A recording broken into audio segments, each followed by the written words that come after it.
Hi, my name is Linda Kay, and I'm with Hanover Township Aging Services in Bartlett, Illinois, and today we're going to be going over this wonderful patriotic wreath that I've made and want to share with you today. And you will be able to find all the instructions on our website, hanover-township.org, in our Aging Services department, where we have virtual programming listed and all kinds of things for you to do. Again, this one is called Patriotic Wreath, and the instructions include everything you need to know to make this beautiful fluffy wreath. And I encourage you to download this and follow along when you're watching the video so that you know exactly what to do. And I want to show you what we're going to be using for supplies and give you tips and ideas as I'm going along, and I'll show you in a little bit how to get this accomplished. And it's actually very easy thing to do. It's just a matter of tying different widths of fabric and ribbon and netting and beautiful things on here, and just a simple overhand knot, but there are little tricks and tips that I want to share with you on this. So this is fun. It does take a while to do. It does take about 4 yards of fabric and ribbon and netting, so it does take a bit of work, but I think once you get started on it, you're going to be very happy with your results. So let me show you the supplies we're going to be using for this, and let me set that aside. First, you want to start off with a wire wreath, and this one is 10 inches in diameter. It's available in most arts and crafts supply stores. I think you can find them at a dollar store kind of shop, and it has 4 wires to it. So this is what we're going to work with. You will need 12 inches of a gauge number 22 wire or something similar. You could even use a pipe cleaner if you have one of those. This will be your hanger. And optional, I added these little stars into this blue section to give it a little bit of a different punch, to make it look more patriotic and like a flag. I didn't paint those, but you're welcome to paint them white or any color you want. And these are simply glued on at the very last step. You'll need scissors. I use fabric scissors for the fabric and crafting scissors for the wire edge ribbon. I don't want to ruin my fabric scissors, so I only use them with fabrics, and anything else I use to cut will be done with these crafting scissors. You will also need a ruler. You can use a 12-inch ruler, and I opted to do that plus a longer ruler because when I was cutting the fabric into sections, I used this one so I could make multiple cuts, so I knew where to cut my fabric, and then I used this one for other things like the length and the width of whatever I was cutting. You will also need a little bit of masking tape. You will want to get some kind of pins, and I found clothespins work really well for holding back the ribbons and the ties I'm using, or you can use these large paper clips, these binders. Those are nice. I like to keep these kind of things on hand when I'm doing crafting. Oops. And they help me with a lot of things to hold everything together or out of my way. Then you're going to need some ribbons, and in our art bin, or in our art closet, we have a lot of supplies, so I just started grabbing things in red, white, blue, patriotic theme, or silver or gold, and I chose ribbons, and a lot of these have wire edges, which are nice. Some ribbon from some floral making is nice. Just regular ribbon that you can get for sewing and crafting. I'm going to try these sequin ones. I haven't tried these yet, but I will in this demo. And then also these nettings. This is called tulle. It's also used in decorating for weddings and bouquets and things like that. That's really nice. It also comes by the yard. Either will do. And of course I've got red and white, and I did have red. I do have white and blue right now. All kinds of stuff. Holiday ribbon, gift wrapping ribbon, whatever you have. Just pick the color theme, and then they will work together because you're going to be doing a variation of patterns with them. And then you also need fabric, and you're going to need a total of about 4 yards of fabric, which seems like a lot, but this wreath really fills up quickly, especially when you mix it with the tulle in between the fabric. And this is tulle that is by the, that you can buy by the yard. I know it's a little hard to see in the picture, but it's a little stiffer, and then when you knot it up and twist it, it becomes poofy like this, and it adds a lot of texture to your project.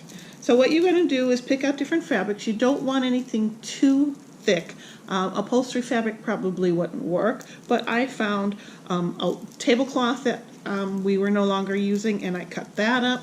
I also found some velvet, which is nice, and I think this is probably the heaviest I would go with. And then I don't know what this is, but it was just really pretty. So this is stiffer, but when you wad it up like this in the center, it'll make a nice knot, and then it poofs out a little bit too. So that's what you're going to be needing. And in a moment, I'll show you how to cut the fabrics into the proper widths and how to get the things that you need in order to start your patriotic wreath. And I hope you like this and have fun, and let me know how you did with it. I'd like to hear back. Okay, well, the first thing you want to do is create a collection of cut pieces of fabric, ribbon,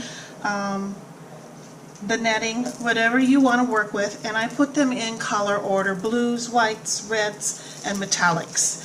And I had a little bit of patriotic that I also have. I don't have a lot left right now, but if you can add to it, that would be good. That's nice to space it out throughout your wreath. I also went ahead and did some of this holiday ribbon, which when it's added to the wreath, you're not going to notice that it is Christmas or holiday, but if it has the right colors, it will blend. So be creative with what you have and try to use up leftovers. I have some really pretty white ribbon here. I have the tablecloth, and then of course these metallics in all different kinds of fabrics. Here's some very nice georgette here, some ribbons, and then I also did cut up some of the sequins, which is here, and we'll try that. So be creative in what you're using, but you will need quite a bit of fabric and stash like this to work with. You mostly need the red and the white. I scatter the metallics throughout the wreath, and then the blue is just in its own section at the top portion of it. So let me show you how to do the fabric cutting. So I took yards of fabric and I laid it out, and I used my big ruler here to cut out 8-inch sections. So I was able to get, let me do this way, so I could get several sections done. So I would clip at the ends of the salvages, and then I would use those to guide me to cut them with my fabric scissors along that 8-inch length the whole way. And once I got those cut out, I would then use my smaller one to cut either 1 or 1.5 inch wide sections of fabric, and that way I would have a nice ribbon effect to use in my wreath. Like here, they're all about the same width. If it's a heavier fabric, then I would make it a little bit thinner, closer to 1 inch. If it was a thinner fabric like this netting, I would make it quite a bit wider. I think these are like 4 inches wide. The velvet here is 1 inch wide. So depending on the thickness, so I say the thickness, you want it closer to 1 inch. If it's really thin and flimsy, then you want it about 4 inches. But this is the medium weight, so I'm going to go with about 1.5 inches, and I would just simply mark the 1.5 inches to start the cuts like this, and then I would complete them across just by using these lines as a guide. And I'm not going to get too critical about it. If it's got a little bit of a rough edge, I think that actually adds to the fluffiness of the wreath. And don't be too hard on yourself. Just go with what you like to do and what you think looks good. So then I would do this whole length of the fabric in these 1.5 inch wide strips here, or whatever works for me, and then add them to my pile of ribbon and stuff that I have ready to go. If I'm going to cut something that has a wire in it or is not fabric, like these sequin strips here, then I will use my I'm sorry, my crafting scissors, and I just simply measure out and snip at 8-inch long. So I want the 8 is the magic number for the length of them, so that they all end up about the same height when you get them on your wreath. And then I would just add this to my stash. So I would do a couple of those and have them ready to go when I get ready to start doing my wreath and bundling them up and tying them on. So that's done. So what you want to do to prepare for the wreath is that you want to find the top. And I suggest you use one of these middle braces here that holds it together to indicate the top. So the first thing you want to do is flip it over to the back side and attach this wire to make a nice hanger. And it's just real simple just to take it and wrap it around the inside of the innermost ring on this wreath, and I'm just twisting it around a couple of times, and then I'm going to twist it back on the wire. It doesn't have to be a knot or anything. I think just twisting it is good enough, and you want to make sure it's tight but not so tight that you can't move, because you may want to move it around a little bit. So then I'm going to take the other end and make a wire loop here, and away it goes. Pretty easy.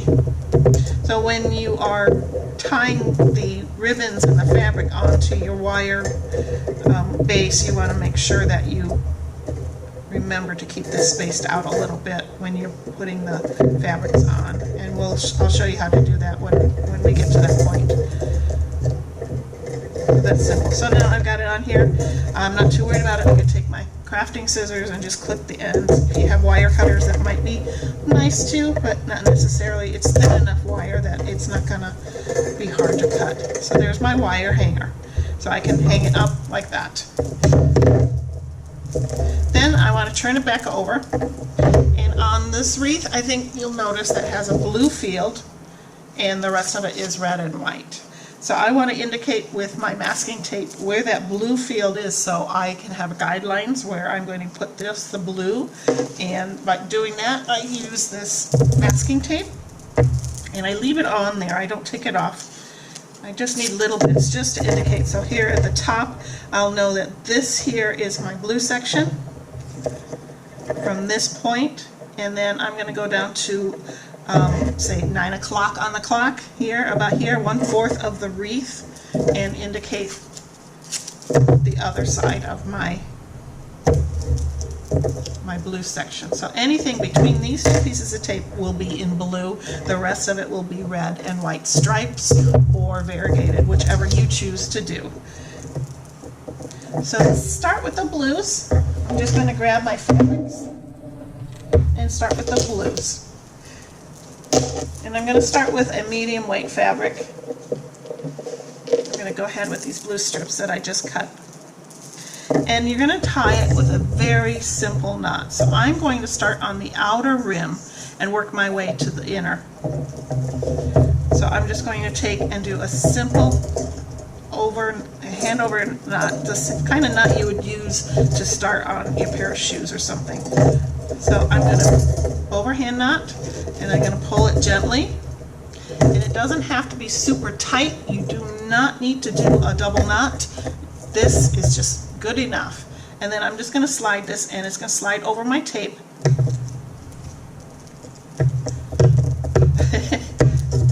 Not always easily, but there, I know. This is the blue section. So I want it close to this piece of wire, and I'm not going to smash all my other pieces on so that they're super close and tight. I want them to be evenly spaced. I'm going to show you the back of my finished piece. You can tell here they're overlapping a little bit, but they're not squished tight. There's still a lot of playroom, so I can move these around so that when you get into an area that's almost full, you can smush them aside and then push them back and then fluff them up. So it's not super tight, but it's not super loose either. It's just a nice covering. The even covering is what you want to aim for. So I'm just going to go around, and then I'm going to use various fabrics. Here is some of the tulle netting that came off the roll. So what I want to do is pinch the center, place it on the wreath, and do a simple knot. And when you're tightening the tool, you don't want to pull really tight because it breaks off pretty easily. And then I'm just going to push this next to my last piece that I added on. And see how it starts fluffing up? So then I want to do something different, so I'm going to add a piece of ribbon. Same thing, simple knot, slide it over.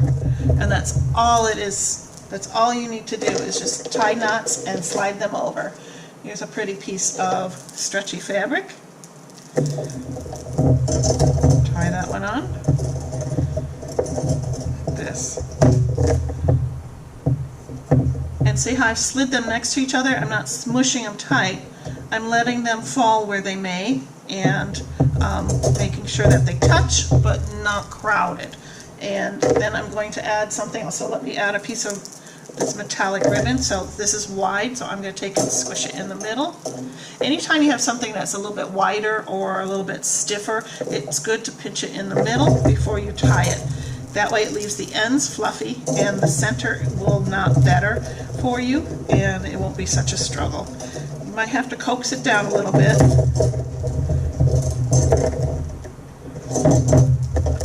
And then I'll just slide it over. So I'll continue, just add different fabrics, and I don't go any certain pattern. I just grab what's on the top or what comes to me, what looks good. Sometimes I will double up thinner ribbons like this one. I'll do 2. And then I also like to fill in with the netting. The netting does a nice work of making it look fluffy. So see, it's already starting to fill in a little bit, and it doesn't take long to do this, but then again it does because it's a big wreath, and once you get going with all the different colors and things going around, you want to take your time with it, but it does take a little bit of time. I think the most thing that takes time is cutting everything up and then actually sitting down and knotting them, because it takes a while to do all 4 rings on this. So I will go along and fill this in up to my tape mark here with blues, just on this outer ring. Then I will switch to the red and white sections, and you need to decide if you want something that is variegated like this, and I made 1 inch wide sections. You can see here red and white, red and white, and they're all about 1 inch wide all the way through. If you want to have stripes that really show up like stripes on the flag, then I would suggest that you do 3 to 4 inch wide stripes, all red, all white, all red, all white. That way you'll get those distinctive marks of the red and white stripes like a flag would be. This again is my hanger, and like I said, when I put it on this wreath, I want to be able to move it around a little bit. So I made sure when I did this inner ring that I pushed it all the way up to the top where I wanted the top to be, and then I would make room and space it out a little bit so I get a nice even hanger, so that when I hang it up, it hangs properly like this. So that's the one thing you need to work out. One thing you also want to do is that if you want to add a splash of color like a metallic, so I'll get a metallic so you can see what it looks like. Here's a metallic, I'm going to add that in here. I space them out. I don't put too many together and I don't put too many on. I want it to be a little bit of a sparkle. I don't want it to be predominant. Then when I go and fluff this out, you'll see how it stands out a little bit like I did on my original wreath. So I have a few sparkles here and there, not too much, just a little touch. Also the Patriotic is just here and there. I made the predominant colors the red, the white, and the blue, and just kept varying it up and having fun and playing with it. I like to keep the textures different all over so that it doesn't look like a solid mass of just one color and then a solid mass of one fabric. So just play around. Here, let me try this sequin thing. I don't know how it's going to work, but we're going to give it a try. And then I would be gentle pulling this because I think it might break easily. Let's see how that knots up. Yeah, pretty good. It doesn't stay tight, but it's not going to go anywhere once you get it all on. And that adds a nice little touch, I think. We're going to do that and then fill this in with the blue, just the outer ring. Then I'm going to go and do the outer ring in the red and the white, and I'll just start that. And I'm going to start with a white. I did use a lot of muslin on the first wreath, and this is muslin. It's pretty thin, it's very inexpensive. It's used as quilt backings and for prototyping fabric patterns with, and it's just kind of nice, soft, homey look to it. So I'm going to go ahead and start over here with a white, and I think on this one I'm going to make my stripes a little bit wider than I did on the first one. So again, then tie it and push it up. Now you see the blue is kind of in my way, and that's what these paper clips and these clothespins are for. I can push these previous rows out of my way and hold them out of my path, out of my way, with just by clipping them, and it's really easy. You just fold them back together and hold it out of place, and that way I can work on my wreath and fill it in with different things and not have to worry about it too much. Simple overhand knot on my fabric and my ribbons. This is a stiff paper floral ribbon, a little hard to deal with, but it has a nice look to it. So I'll just add that in. Let's try a piece of lace so you can see that works too. And these are all 8 inches long. Tie it on there and smush it. So I'm going to make this a little bit wider than the first one I did. Some iridescent, but it looks pretty.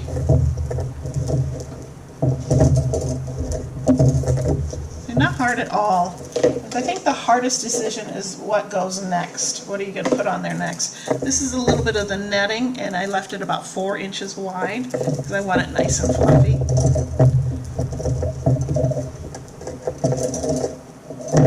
Slide that over.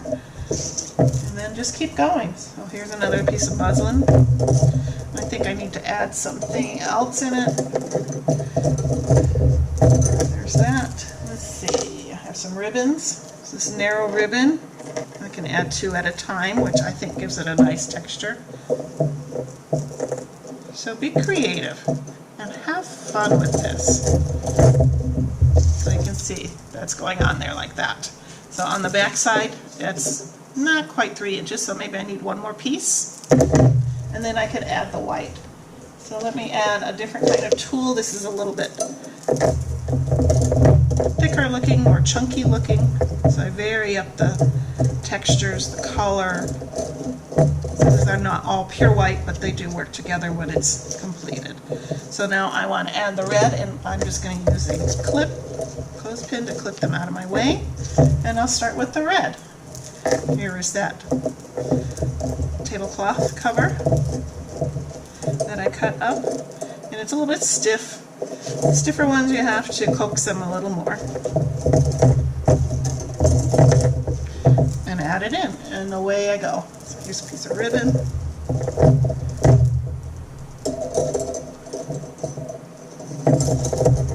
Add it in. Here's a piece of satin ribbon that's kind of nice. And this one's a little bent up and messed up already, but it doesn't matter. It doesn't matter at all. We're going to be using it. Recycling is a really good thing to do. And if you have some stuff laying around that you just couldn't bear to throw away, but you knew it would be good for something, now is the time to pull it out. So there, I want to add one of the metallics. So here, often I will use gold with the red and silver with the blue and the white. I just think they go together well. After you have done a complete row all the way around, then you're going to want to move into the second row, this one here, and start and continue your pattern that you've established on the first round.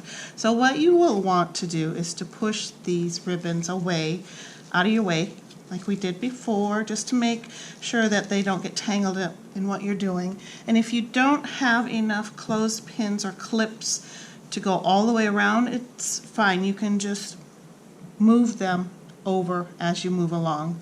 So I wanted to show you, you push these out of your way and then you continue with your pattern of color, but don't repeat the same pattern as you did in the first row. You want to mix it up a little bit. So then I'm just going to start with the blue again and work on the second row, and the same thing, you want to squish the center and place them on the ring that you're working on.